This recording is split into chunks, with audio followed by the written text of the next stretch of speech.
Okay guys, this is a bonus video. So ipapakita ko how to connect the steering wheel controls or steering wheel buttons dito sa bagong Android unit. So, ganito lang siya.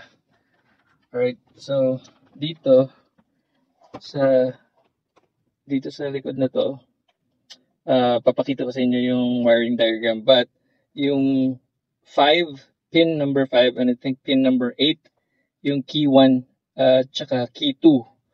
Take note, doon sa diagrams nila, yung tama yung key 1 and key 2 doon sa diagram nila. But dito sa binigay nila na harness, nabaliktad yung label nila. So actually, ang may label lang nila is key 2, walang label yung key 1. So I have to count yung pin para mahanap ko yung key 1, which turns out to be the key 2. Tapos yung walang label is yung key 1. So anyway, follow nyo lang talaga yung diagram, hindi yung label. And then, dun sa luma yung wiring, hanapin nyo yung key 1. So asan yung, so ito yung, ang hirap, may hawak. Right, so, and key 1, wheel, talagay wheel key 1, nakakonect dito sa key 2, na mali sila ng label, key 1 actually 2, key 1 dapat to. So yung key 2 sa harness, which is key 1, kinonect ko sa wheel key 1. Okay, so again, sundin nyo yung sa diagram nung manual nila, yun ang tama. And then yun namang yung walang label, brown din siya. Okay, brown din, na walang label, yan yung key 2. Tapos, yung key 2, pin number 8 yan. Siyempre, kinonect ko din sa wheel key 2. Okay? So, now, ito yung mali ko nung una kasi hindi siya gumana nung una. Kaya akala ko, I almost give up. Sabi ko na sa sarili ko, sige, yan mo na, hindi ko na magagamitin yun. But, may mali pala ako. Kita niyo itong remote nakalagay pero may nakalagay ground.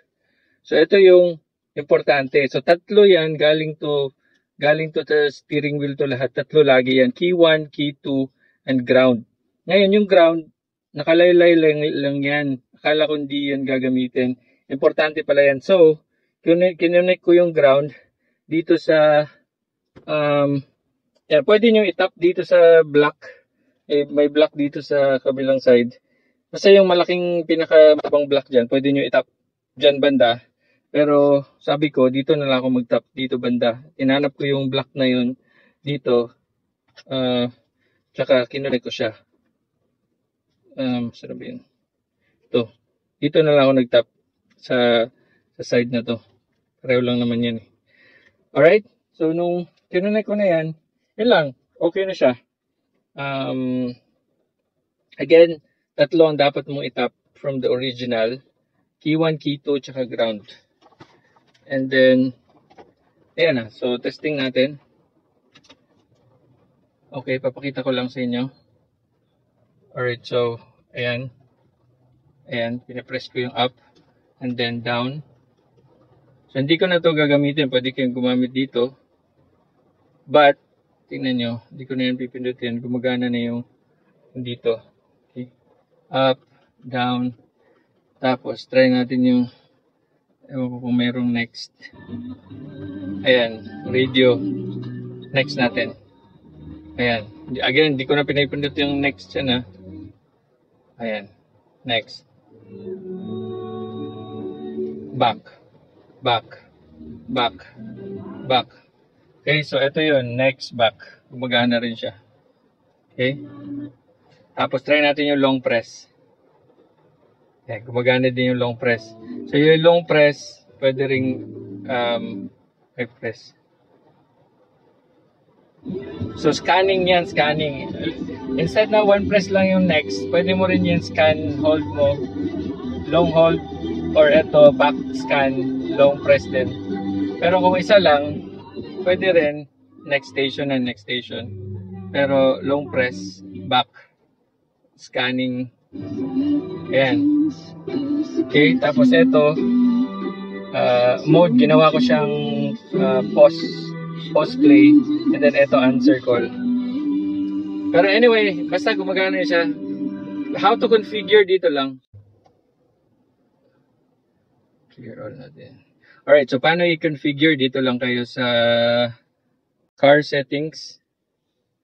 And then dito sa general, dito sa enter switch setting interface. Alright, ayan. So dito lang, yan yung mga configuration ko. Long, yung play, pause, itong mode yung ginawang play pause ko dyan. Tapos yung answer is yung answer, syempre answer button. Tapos yung volume up, volume down, syempre dito. Volume up, volume down. And then yung next previews, ito. One press lang, next previews. And then yung next, tsaka step up, step down. Nilong press ko to. Long press. So anyway, one at a time lang yan. So dapat kung halimbawa anong gusto mo na key, unahin mo siya i-press and then tsaka mo i-press dito sa buttons na to. So kailangan mo siya i-learn. So yun lang. After dyan, labas lang kayo. Okay na yan. So yun lang guys. Bonus tip. Kasi ako, nahirapan din ako sa part na yan. So I hope may manatutunan kayo dito and ma-wire nyo ng tama yung sa inyo. Hindi na katulad sa akin na delay ako ng 1 day kasi nag-research pa ako. So again, please like, subscribe, and share the video for more DIY videos. I hope this has been informative. Thank you.